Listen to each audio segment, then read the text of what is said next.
Hey guys, welcome back to another Hunter main build guide video. The build we are covering today focuses around two exotics, Celestial Nighthawk and Polaris Lance. This build is extremely good in Grandmaster Nightfalls and can be adapted to any combination of champions. This build will use the artifact from this season and fragments and aspects from the Solar subclass to create infinitely chaining ignitions from Scorch and precision kills. Celestial Nighthawk just got a buff this season to increase the damage by 25%. Another part of that buff was super energy granted from precision kills. This extra energy paired with the energy granted from all of the weapon damage and ignitions that you'll be doing will give you crazy super regen, allowing you to spam Nighthawk. In this video, I'll go over the abilities, fragments, aspects, and gameplay loop, and you'll be able to wipe out any GM with infinite ignitions and Nighthawk golden guns. Before I get started, if you want to see more builds like this, drop a like, comment what you want to see next, and subscribe so you can find your way back. Now let's get into the build. First up is abilities. I like to run Healing Nade. This is the best way to get restoration. You'll be able to extend the restoration with Ember of Empyrean, but we'll get into that later. For the knives, I like to run Knife Trick. It's just my favorite powered melee on Solar Hunter. If you want, you can put on any of the other knives. It doesn't really matter. I like to run Marksman's Dodge because you won't really need knives in this build, and if I'm running an LMG, I'd rather dodge to reload instead of manually reload. For the super, you're going to be running Celestial Nighthawk, so you'll want to have Golden Gun Marksman. Now for aspects. This is kind of personal preference, but I'll give you the rundown. If you want my advice, I like to run On Your Mark for reload speed and handling from precision final blows and using your dodge.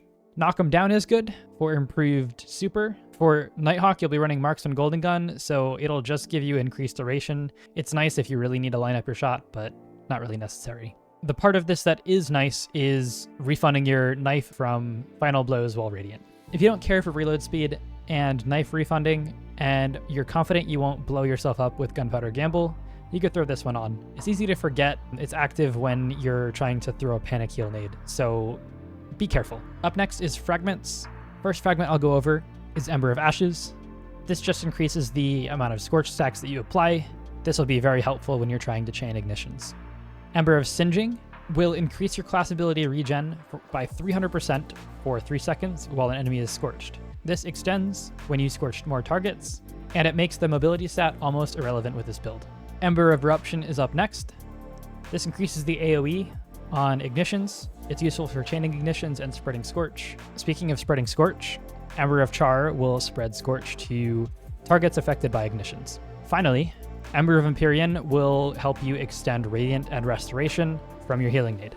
If you've been paying attention, you'll notice that there is no Ember of Torches. This is intentional because you will be getting Radiant from the artifact from this season. This season we have an artifact perk called Flint Striker. Rapid solar weapon precision hits and final blows will grant Radiant. Using a precision weapon like Polaris Lance will make this very easy to apply, so just throw this on and you'll get Radiant and you will not need Ember of Torches. Other important artifact perks are Kindling Trigger, Heart of the Flame, Revitalizing Blast, and Rays of Precision. If you have space, throw on Overload rocket launchers. This will help in Grandmasters where you need to stun Overload champions. As for weapons, in the energy slot, the only weapon that you will be running is Polaris Lance. If you have the Catalyst, it's nice, but you don't really need it. It just gives you Dragonfly. For the kinetic slot, you can run a Sniper for extra damage from range. You could run a Chill Clip Fusion to help with stunning overloads. Just note that this will not work while you're radiant. Or you could throw on a hand cannon or a bow for unstoppable champions. Also noting that you can proc ignitions on the unstoppable champions with Polaris Lance, so you don't really need an unstoppable weapon. I like to run Apex Predator with Reconstruction and Explosive Light because you will be making a lot of orbs, so Explosive Light will be easy to proc. Another option, if you feel like you might be using too much heavy with your rocket, is Fixed Odds. I like to run Field Prep for extra ammo reserves and Incandescent for the extra Scorch to help with ignitions. While we're in this screen, I'll go over the important stats to focus when you're making your build. As always, in any PvE build, the number one stat is Resilience. Try and get this to tier 10 if possible. Second most important stat is Discipline. This will help you get your healing aid up more often, so try and get this as high as possible. And the third stat that I would try and focus is Intellect, because you can spam more supers. If you've filled up those 3 stats and you're still wondering what to focus, I would put Recovery next. Mobility isn't really needed because of Ember of Singeing. For armor mods, if you're running a Solar GM, I would run 2 heavy ammo finders and a harmonic siphon on your helmet. If you're running with a team, swap out one of those heavy ammo finders for a heavy ammo scout. On your arms, I like to run Harmonic Loader, Harmonic Dexterity, and Impact Induction. Impact Induction is a nice way to get more grenade energy when you throw your knife. Chest armor, as always, will be resistances. Run whichever ones are relevant to the Grandmaster that you're running. On your legs, I like to run a Surge, just because I'm not really generating special ammo. I'm mainly using my primary weapon. So special ammo finder isn't really needed, so I might as well use the armor charge somehow. Run a Harmonic Scavenger, and then either Absolution or Orbs of Restoration, whichever one fits. On your class item, I like to run Reaper, Bomber, and Powerful Attraction. Moving into the gameplay loop, you're mainly going to be playing from range because the primary weapon in your build is a scout rifle. So what you want to do is find a group of enemies, start shooting them in the head with precision hits, and just keep shooting.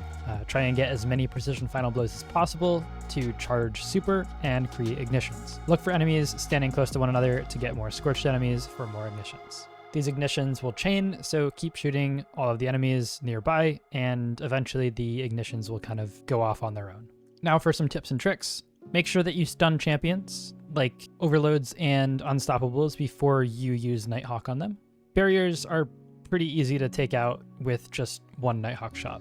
If your teammates are running a well and you want to use Nighthawk for boss damage, make sure you step outside the well for an additional 25% damage. Marksman Golden Gun benefits from Radiant, and well will override that. They're a different buff, but kind of the same. It's a little bit confusing. If you can pair with another teammate with Polaris, you can easily chain ignitions and trade off Golden Guns on champs and bosses. If you've got some Cenotaph Warlocks, you'll easily have enough ammo to spam rockets, so make sure to bring your favorite rocket launcher with you if your teammates are running Cenotaph. Now, sorry for the quality in this clip. I pulled it from my stream, and downloads from Twitch aren't always the best, but I just wanted to show off that this build isn't exclusive to GMs. I've used this build to take down barrier champs during Master Bridge Challenge carries. The footage in the background shows how fast you can kill champions when 20 power levels under. A question I always get in the comments is, what fashion am I using? Here's a quick look if you're interested. Now, that's all I've got for this build video. Drop any questions below. I've also included my Twitch and Discord links in the description. Feel free to check those out. If you haven't already, please consider subscribing to the channel. My goal is to get to 1,000 subscribers in the next few months, and every sub counts. Thanks for watching.